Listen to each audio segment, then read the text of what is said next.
কাৰ্যালয়তে যুৱতী সাংবাদিকৰ চৰম পন্থা এই মুহূৰ্তে এটা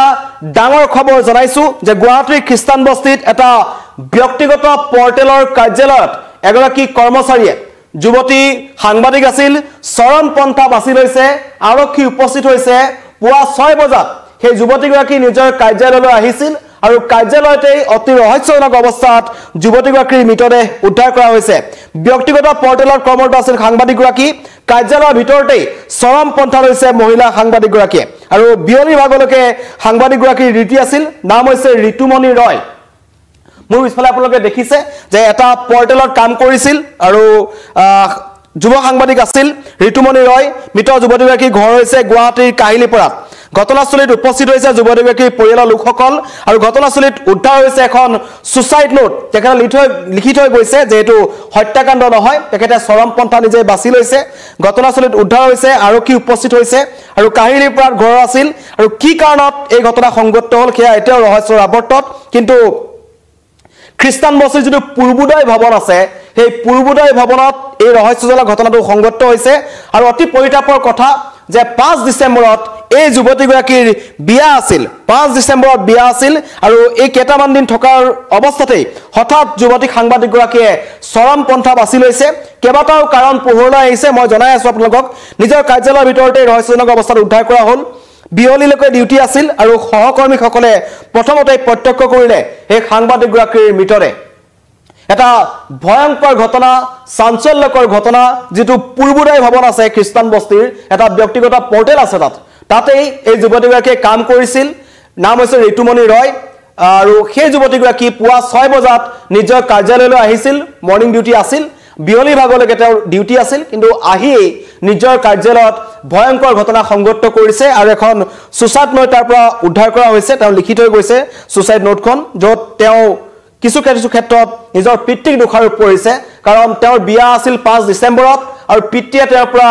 টকা বিচৰা অভিযোগ উত্থাপন কৰিছে আৰু সেই কাৰণে তেওঁ চৰম পন্থা বাছি ললে বুলি যুৱতীগৰাকীৰ বায়েকেও অভিযোগ উত্থাপন কৰিছে কিমান দূৰ সঁচা কিমান দূৰ মিছা সকলো আৰক্ষীৰ তদন্তত পোহৰলৈ আহিব কিন্তু প্ৰাথমিক পৰ্যায়ত যিখন সুসাইড নোট উদ্ধাৰ হৈছে তাত কিন্তু এটো কথাই গম পোৱা গৈছে যে যুৱতীগৰাকীৰ সৈতে পিতৃৰ সংঘাত হৈছিল বিয়াক লৈ সংঘাত হৈছিল আৰু টকা বিচাৰিছিল প্ৰায় 1 লাখ মান টকা বিচাৰিছিল সেই টকা যুৱতীগৰাকীয়ে দিব পৰা নাছিল বুলি উত্থাপন কৰিছে অভিযোগ আৰু যুৱতীগৰাকীৰ বায়েকে পিতৃৰ সৈতে কাজিয়া কৰিছিল এই সন্দৰ্ভত কিছু দিশাংশ আমাৰ ওচৰত আহি পৰিছে মই আপোনালোকক শুনাই লব বিচাৰিছো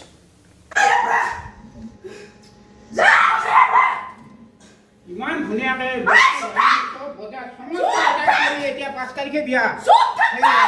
তাহাৰো কিমান টকা খৰচ তাই কিয় এতিয়া তাই সুইসাইড কি করবা কি গান সুইসাইড করবা লাগে তাই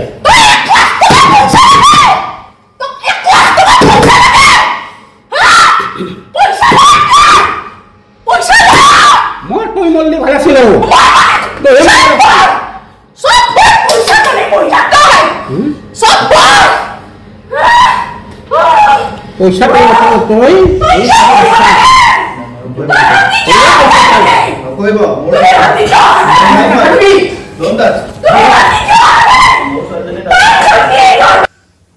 এয়া ঘটনাৰ পিছৰ দৃশ্য পিতৃৰ সৈতে যুৱতীগৰাকীৰ বায়েকৰ সৈতে হোৱা কথোপকথন যে টকা বিচাৰিছিলি সেই কাৰণে তাই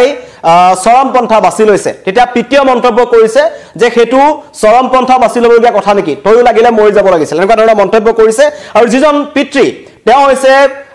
প্ৰাক্তন আৰক্ষী বিষয়া ঋতুমণি ৰয়ৰ পিতৃ আছিল এজন প্ৰাক্তন আৰক্ষী বিষয়া 5 ডিসেম্বৰত বিয়া আছিল আৰু বিয়াৰ আগে আগে এটা ভয়ংকৰ ঘটনা সংঘটিত হৈ গল মই ইতিমধ্যে কৈছো গুৱাহাটীৰ খ্ৰীষ্টান বস্তিৰ যেটো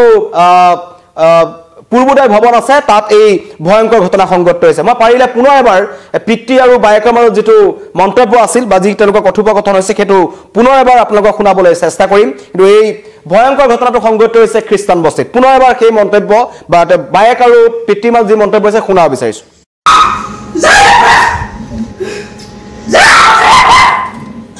ইমান ধুনীয়াকে বজাৰ সমস্ত কৰি এতিয়া 5 তাৰিখে বিয়া তাহাৰো কিমান টকা খৰচ তাই কিয় এতিয়া তাই কি কৰবা কি গান সুইসাইড কৰবা লাগে তাই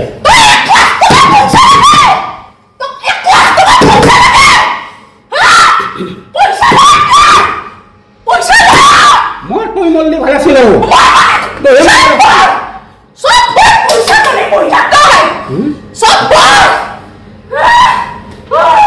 পইচা তই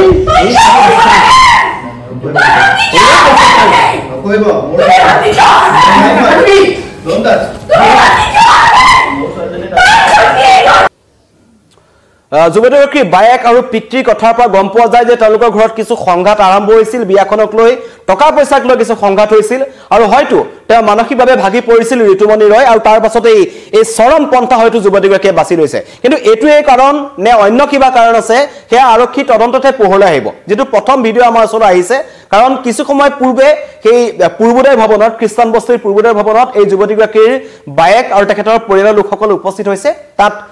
স্থানীয় আমাৰ দিছপুৰ আৰক্ষী গৈ উপস্থিত হৈছে তেওঁলোকে অধিক তদন্ত কৰি আছে সোসাইটি নোট ইতিমধ্যে উদ্ধাৰ হৈছে কিন্তু তাতো বায়েকে উল্লেখ কৰিছে যে ঘৰুৱা কিছু কাৰণৰ কাৰণে তেওঁৰ ভনিয়েকে চৰমপন্থা বাছি লৈছে বেলেগ কিবা কাৰণ থাকিব পাৰে সেয়া আৰক্ষী তদন্তত পোহৰলৈ আহিব কিন্তু এই যুৱতীগৰাকী যেনেকৈ আমাৰ সংবাদকৰ্মীসকল মৰ্নিং শিফটত আহে তেওঁ মৰ্নিং শিফটতে নিজৰ কাৰ্যালয়লৈ আহিছিল আৰু আহিয়ে হয়তো এই চৰমপন্থাটো তেওঁ বাছি লৈছে কাহিলিপাৰাত ঘৰ আছিল আৰু 6 বজাতে কাৰ্যালয়লৈ আহিছিল বিয়লি ভাগলৈ অফিসত থকাৰ কথা আছিল সকলোৰ সৈতে ভাল এটা সম্পৰ্ক ৰক্ষা কৰি চলিছিল এই যুৱতীগৰাকী ঋতুৰ দেউতাক এজন অৱসৰপ্ৰাপ্ত আৰক্ষী বিষয়া হৈ নিজৰ সন্তানৰ বিয়াৰ ক্ষেত্ৰত কিছু হয়তো টকাৰ কাৰণে তেওঁ বিচাৰিছিল 1 লাখ টকা বিচাৰিছিল বায়েকে কোৱা মতে সেই 1 লাখ টকাটোৱে এই চৰমপন্থাৰ কাৰণ নে তাত অন্য কিবা কাৰণ আছে সেয়া আৰক্ষী তদন্তত পোহৰলৈ আহিব আৰক্ষীয়ে খুচৰি চাব গোটেই ঘটনাটো বায়েকৰ মন্তব্য লব কাহিলিপাৰাত ঘৰ পৰিয়ালটোৰ কিন্তু এটা হুকাকুল পৰিৱেশে বিৰাজ কৰিছে মই ঋতুমণিৰ কিছু সহকৰ্মী যিসকলে তেওঁলোকৰ সৈতে কাম কৰিছিল তেওঁলোকৰ মন্তব্য আহিছে তেওঁলোকৰ মন্তব্য শুনাই ল'ব বিচাৰিছো এটা সিদ্ধান্ত লোৱাৰ খবৰটো লগ পালো মানে আচৰিত হৈ গৈছো আৰু তাই বিয়াও খবৰ আমি পাইছিলো যে অহা ডিচেম্বৰ মই এইটো নাছিলো আমাৰ বাকী এমপ্লয়ী আছিলে তেওঁলোকে 7:15-20 মানত গম পাইছে বুলি কালি যেহেতু ইভিনিং ডিউটি আছিল কালি ৰাতিপুৱা ডিউটি আছিল ৰাতিপুৱা পঢ়ি গৈছে ধুনীয়াকে ইভিনিং লোক কেতিয়া আহি উপস্থিত হৈছে আৰু পৰিয়ালক আহিলে ৰাতিপুৱা আহিলে পৰিয়ালক থকা অৱস্থাত আছিল কোনে বা আৰক্ষী অহা পূৰ্বে খুলি দিয়া আমাৰ তেওঁ যদি বিয়া আছিলে গতিকে তেওঁ হাজবেণ্ড গৰাকী আছিলে তাতে তেওঁলোকে হয়তো নমালে নেকি এইটো ইমান মই একজেক্টলি গম পোৱা নাই এতিয়ালৈকে এই মুহূৰ্তলৈকে তাই কালি ৰাতিপুৱা ডিউটি কৰি 3টামান বজাত গাই গুচি গৈছে এবাৰ আৰু 5 বেলা 11 বজালৈকে আমাৰ যিটো মানুহ থাকে তেওঁলোকে ধুনীয়াকৈ 11 বজালৈকে শিফ্ট কৰি কমপ্লিট কৰিয়ে গৈছে অফিচৰ পৰা তেতিয়ালৈকেতো টাইম নাছিলে অফিচত কাৰ্যালয় এটা কোঠা কিয় বাছি ল'লে তেওঁ সেইটো একমাত্ৰ তাই গম পাব যে কি কাৰণে এনেধৰণৰ সিদ্ধান্ত তাই হয়তো ল'লে আজি 5 বেলা ডিউটি থকা মানুহগৰাকী ৰাতিপুৱা ভাবিব নোৱাৰা কথা গতিকে অফিসত কিয় আহিব লগা হ'ল কেতিয়া বজাত আহিলে কি কৰিলে এইটো সিসিটিভি কেমেৰা আছে সিসিটিভি কেমেৰা চাইছে আপোনালোকে আমি এতিয়ালৈকে সিসিটিভি কেমেৰা চোৱা নাই ইতিমধ্যে আৰক্ষী আহিছে গতিকে হয়তো তাৰ পিছত আপুনি ঋতুমণিৰ কিবা মানসিক অশান্তি ভোগা দেখিবলৈ মানে এনেকুৱা ধৰণৰ সেইটো দেখা নাই বিয়া থাকিলেতো মানুহ অলপ ফূৰ্তিতে থাকে আৰু তাই কালি নিজে কাম কৰি গৈছে বোলে নহা হ'লেও ধৰক আমি ভাবিব পাৰোঁ কিন্তু কালি ধুনীয়াকৈ আহিছে 3টা বজাত গতিকে এইটো আনএক্সপেক্টেড মানে কোনো কাৰণত আমি ভাবিবই নোৱাৰোঁ যে এনেকুৱা এটা হ'ব পাৰে মানে আৰু যেতিয়া আমি বহুত বছৰৰ পৰা যদি তাইক লগ পাইছোঁ আপোনালোকে জানে যিসকলে আছে যে বহুত বছৰৰ পৰা তাই আৰু বহুত ভাল এংকৰ আৰু মই ইয়াত অহা বহুত বছৰ আগতে তাই বহুত দিনৰ আগতে তাই কাম কৰিছে মই এপ্ৰিলত আহিছোঁ গতিকে তাই অলমষ্ট 1.5-2 বছৰ ইয়াত কাম কৰি আছে কিন্তু হঠাৎ এই সিদ্ধান্ত কিয় ল'ব লগা হ'ল বিয়াৰ আগত সেইটো সিদ্ধান্ত কিয় ল'লে এইটো এটা ভাবিব নোৱাৰা কথা আৰু সমগ্ৰ ঘটনা তদন্ত কৰি আছে কিন্তু তাৰ মাজতে কিছু আপডেট আহিছে যে কালিৰ দিনটো দেওবাৰৰ দিনটোত কি কৰিছিল দেওবাৰৰ দিনটোত মৰ্নিং ডিউটি কৰি 3 বজাত ওলাই গৈছিল ঋতু নিজৰ কাৰ্যালয়ৰ পৰা পুনৰ সন্ধিয়া স্কুটিলৈ অফিস পাইছিল যুৱতীগৰাকী নিশালৈকে কাৰ্যালয়তে থাকি লৈছিল চৰমপন্থা এই মুহূৰ্তত আপডেট আহিছে যে পুৱা 6 বজাত নহয় ৰাতিয়ে তেওঁ নিজৰ কাৰ্যালয়লৈ আহিছিল আৰু নিশাৰ ভাগতে চৰমপন্থা লৈছিল কাৰণ কালি তেওঁ ঘৰলৈ যোৱা নাছিল 3 বজাত ডিউটি কৰি ওলাই গৈছিল আকৌ পুনৰ নিজৰ কাৰ্যালয়লৈ ৰাতিৰ ভাগতে ঘূৰি আহিছিল আৰু কাৰ্যালয়তে চৰমপন্থা লৈছিল ঋতুমণি ৰয় নামৰ এই যুৱতীগৰাকীয়ে মহিলা সাংবাদিক কিন্তু এতিয়া হুকাকুল পৰিৱেশে বিৰাজ কৰিছে তেওঁলোকৰ কাৰ্যালয়ত কাৰণ নিজৰ এজন কাখৰ সহকৰ্মীক হেৰুৱাই তেওঁলোকৰ যিসকল কলিগছ আছে তেওঁলোক যথেষ্ট দুখত আছে চকত আছে তেওঁলোকে সমগ্ৰ ঘটনাৰ তদন্ত বিচাৰিছে প্ৰকৃততে এই যুৱতীগৰাকীৰ লগত হ'ল কি সঁচাকৈ প্ৰীতিয়ে ধন দাবী কৰাৰ কাৰণে ধন দাবী বুলি নহয় আসলতে ধন বিচৰাৰ কাৰণে নিজৰ বিয়া আছিল 5 ডিসেম্বৰত আৰু ইতিমধ্যে বিয়াৰ সকলো প্ৰস্তুতি তেওঁলোকে সম্পন্ন কৰিছিল কেৱল প্ৰীতিয়ে 1 লাখ টকা বিচৰাৰ কাৰণে তেওঁ চৰমপন্থা ল'লে নে ঘটনাত অন্য কিবা ঘটনা আছে নে দীৰ্ঘদিনীয়া কিবা সংঘাত আছিল নেকি পৰিয়ালৰ সৈতে আৰু ইতিমধ্যে পিতৃ আৰু বায়েকৰ মাজত যি আমি কাজিয়া দেখিছো সেই কাজিয়াৰ পৰা এটা কথা গম পোৱা যায় যে তেওঁলোকৰ ঘৰখনত এটা খুব ভাল পৰিৱেশ নাছিল কিছুদিন ধৰি তেওঁলোকৰ সংঘাত চলি আছিল আৰু কি পৰিস্থিতিত বা নিজৰ পিতৃও তেখেতৰ পৰা পইচা বিচাৰিব লগা হ'ল সেইটো লক্ষণীয় হ'ব সকলো আৰক্ষী তদন্তৰ স্পষ্ট হ'ব কিন্তু এই মুহূৰ্তত আপোনালোকক জনাইছো এটা ডাঙৰ খবৰ যে গুৱাহাটী মহানগৰীত খ্ৰীষ্টান বস্তিত কাৰ্যালয়তে যুৱতী সাংবাদিকৰ চৰমপন্থা অতি ৰহস্যজনক অৱস্থাত মৃতদেহ উদ্ধাৰ কৰা হৈছে ইতিমধ্যে আৰক্ষীয়ে মৃতদেহ উদ্ধাৰ কৰিছে মৰণোত্তৰ পৰীক্ষাৰ বাবে প্ৰেৰণ কৰিব তাৰ পিছতে সমগ্ৰ ঘটনাৰ তদন্ত কৰিব মৃত যুৱতীৰ নাম হৈছে